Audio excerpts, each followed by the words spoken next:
আবাবিল পাখির মাধ্যমে যেভাবে মক্কাবাসীকে সাহায্য করেছিলেন আল্লাহ, আজকে ফিলিস্তিনে আল আকসায় যখন রক্তের হোলি খেলছে ইসরায়েল, তখন মুসলিম বিশ্বের প্রভাবশালী নেতারা চোখ কান বন্ধ রেখে ক্ষমতার মসনদে বসে আনন্দ ফুর্তিতে দিন কাটাচ্ছে।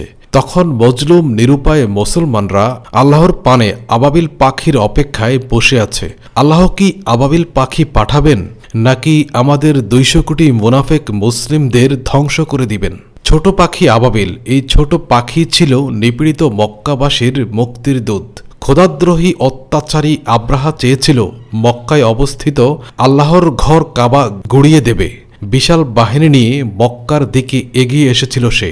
এই বিশাল বাহিনীর সামনে প্রতিরোধ গড়ার মতো ক্ষমতা ছিল না মক্কাবাসীর। তারা সাধ্যমতো নিজেদের চেষ্টা শেষে আল্লাহ তাআলার উপর ভরসা রাখেন। আল্লাহ তাআলা তাদের নিরাশ করেননি, রক্ষা করেছিলেন পুরো মক্কা নগরী ও পবিত্র কাবাঘর। আসমান থেকে পাঠিয়েছিলেন আবাবিল পাখি। ইতিহাস থেকে জানা যায়, রাসূল সাল্লাল্লাহু আলাইহি ওয়াসাল্লামের জন্মের বছর মক্কায় এই ঘটনা ঘটে। ইসলাম আগমনের আগেও মানুষজন মক্কায় গিয়ে কাবা তওয়াফ করত এবং কাবার সামনে ইবাদত করত।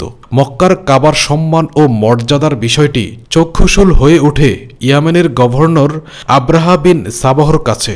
আব্রাহা তৎকালীন মানুষদের মক্কার কাবা থেকে ফেরাতে নিজের রাজ্যে কাবার মতোই দেখতে একটি ঘর নির্মাণে মনস্থির করল।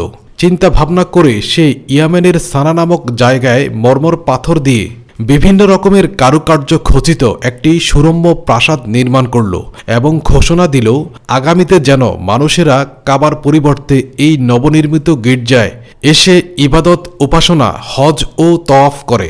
কিন্তু প্রকৃত কাবার প্রেমিকরা তার এমন ঘোষণা ও কাবার এই অমর্যাদা, অবমাননা কিছুতেই মেনে নিতে পারল না।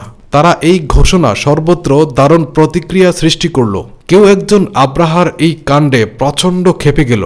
সে একদিন আব্রাহার নির্মিত সেই জাঁকজমকপূর্ণ গির্জায় গোপনে ঢুকে পায়খানা করে এলো।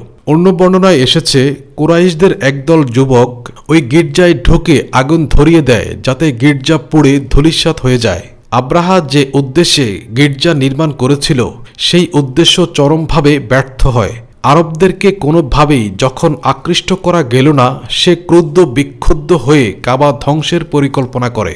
প্রথমে সে আবিসিনিয়ার রাজার কাছ থেকে হাতি সংগ্রহ করে, অতঃপর তার সৈন্যবাহিনীকে পবিত্র কাবা আক্রমণের নির্দেশ দেয়। ভোরবেলা আব্রাহা বাহিনী কাবা ধ্বংসের জন্য অগ্রসর হয়।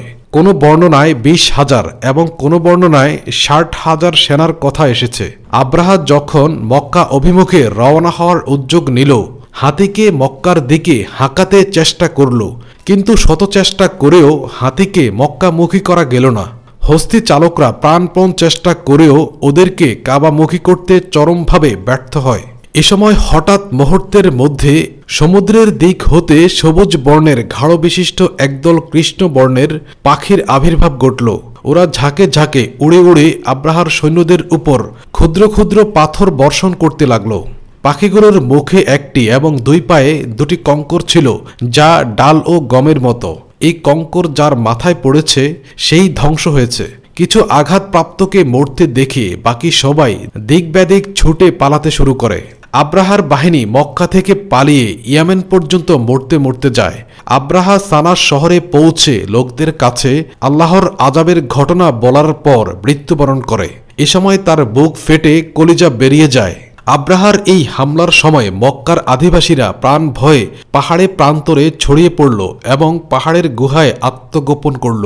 সেনাদলের উপর আল্লাহর আযাব অবতীর্ণ হলে তারা নিশ্চিন্তে নিজ নিজ বাড়িঘরে ফিরে যায়। তাই আজকেও যখন মুনাফিক মুসলিমদের কারণে মজলুম মুসলিমরা নিরুপায়, তখন আল্লাহর পানে আবাবিলের আগমন চেয়ে দোয়া করছেন।